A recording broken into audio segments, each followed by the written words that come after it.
Live, local, late breaking. This is Newswatch 12 this morning. Good morning. The time is 6:30 on December 3rd. Welcome to Newswatch 12 this morning. I'm Carlos Murrieta. We're first taking a live look out at beautiful Mount Shasta from the Mount Shasta Resort. We want to turn over to Storm Tracker 12 meteorologist Sarah Kress for a look at our Wednesday. And Sarah, once again, off to a cold start, but where are we seeing fog this morning? Mainly seeing fog towards the Grants Pass area, and we'll likely be seeing that into a few other places into our west side valleys this morning. But where we're seeing biggest impact to visibility right now, Grants Pass at about a quarter of a mile. We still do have time to see some fog develop, but we are having some clouds pass overhead, which could stifle that development into a few places. But out in Medford from Peoples Bank on Biddle Road, one of the big things we're tracking this morning are going to be cooler temperatures. It's 27 degrees in Medford right now, and around the rest of the region, it's feeling rather chill. We're at 23 for Montague and Klamath Falls, and Lakeview as well, up into Schmaltz, 19, 10 to Christmas Valley. Grants Pass this morning at 32 with 40s along the coast at 46 for Brookings. Today, a very chilly start to your morning with some valley fog. We'll also see passing clouds throughout your day, but we will be remaining dry. High temperatures are going to be near seasonal for us today, so by the time you're heading off the bus stop later today, this chilly start to your morning will be feeling a little bit better, but not all too warm. We'll be up into the upper 40s for our west side valleys. And areas east side will be into the lower 40s, but some places only topping out into the upper 30s. In areas into Northern California, we have 40s today. The coast is going to remain a bit mild and also be on the breezier side. With that being said, if you are heading out to the Holiday Festival of Lights this evening, expect to see mostly cloudy sky conditions and temperatures still on the mild side, much better than what we are seeing inland. And by tonight, we should see those winds settle down a bit. Now into the days ahead, we will be tracking out rain starting into your Thursday, continuing into your Friday, picking up a bit as we head into the weekend as well, and temperatures do increase as well. I'll let you know what to expect heading into your weekend coming up in your next forecast. And Governor Tina Kotek announced her Prosperity Roadmap. According to the governor's office, it's a new strategy with 3 goals: retain and grow Oregon businesses, accelerate economic growth, and create jobs. The governor says she'll work to advance these goals in 2026 through legislation and administrative action. That involves cutting down barriers to business investment and exploring tax relief for businesses that are growing in Oregon. Oregon State Senator Christine Drazan, who announced her Republican candidacy for governor in 2026, responded to the roadmap, saying Tina Kotek should have been the Chief Prosperity Officer for Oregon this entire time. She has failed us. And also new this morning, the Trump administration is issuing a new threat, and this time over SNAP benefits. The food assistance program was put on hold during the government shutdown, and now the Trump administration says it will withhold SNAP funds from Democratic-led states that refuse to provide the Agriculture Department with information on who's receiving benefits. Agriculture Secretary Brooke Rollins said the agency is trying to eliminate fraud and abuse. She claimed the government is sending aid to people who have died and to people receiving food stamps in multiple states. Several Democratic states sued the Agriculture Department to block the request. A judge put a temporary hold on the order last month. And the Klamath Falls Police Department has announced a new partnership with Sky Lakes Medical Center, introducing the first ever hospital resource officer. Beginning this week, Officer Jeff Hutchinson will be that resource officer while remaining a full-time officer for Klamath Falls. With his designated patrol location based at Sky Lakes Medical Center, the police department says this structure ensures seamless collaboration between both agencies while providing dedicated on-site law enforcement support for the hospital. And speaking of Sky Lakes, their mobile clinic will be in Schmaltz today from 11:30 a.m. to 2:30 p.m.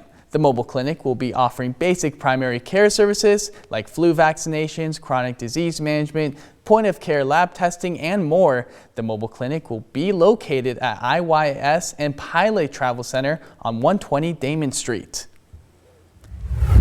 And the California Office of Traffic Safety has been awarded over $140 million in federal funding as the state is investing in road safety.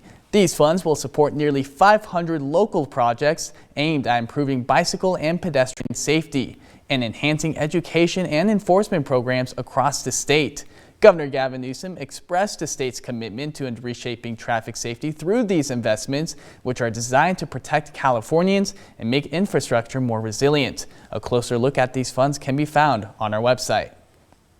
And the Yreka Fire Department is receiving a $15,000 grant to replace a 2-decade-old radio equipment, giving the department a big boost to its emergency communications. The California Fire Foundation awarded the money that will go directly towards new, updated radios for Yreka firefighters. The department says its current radios are more than 20 years old and can no longer be repaired. The new equipment will be put into service immediately. Moving into a traffic alert, as Klamath Falls prepares for the annual Snowflake Festival, the city is announcing road closures for tomorrow's Snowflake Parade. Parade participants will stage along Spring Street with the parade route beginning at Main Street intersection. The parade will then proceed along Main Street to North 2nd Street and disband at Timber Mill Drive. Now, these closures will be in place from 4 p.m. to 8 p.m. on Thursday, with the parade beginning at 7 p.m. Newswatch 12 will be there, so be sure to keep an eye out for Storm Runner. Ensuring your retirement, Detective Brew. Central clear. KDA 674, KOA 560 at 12:15.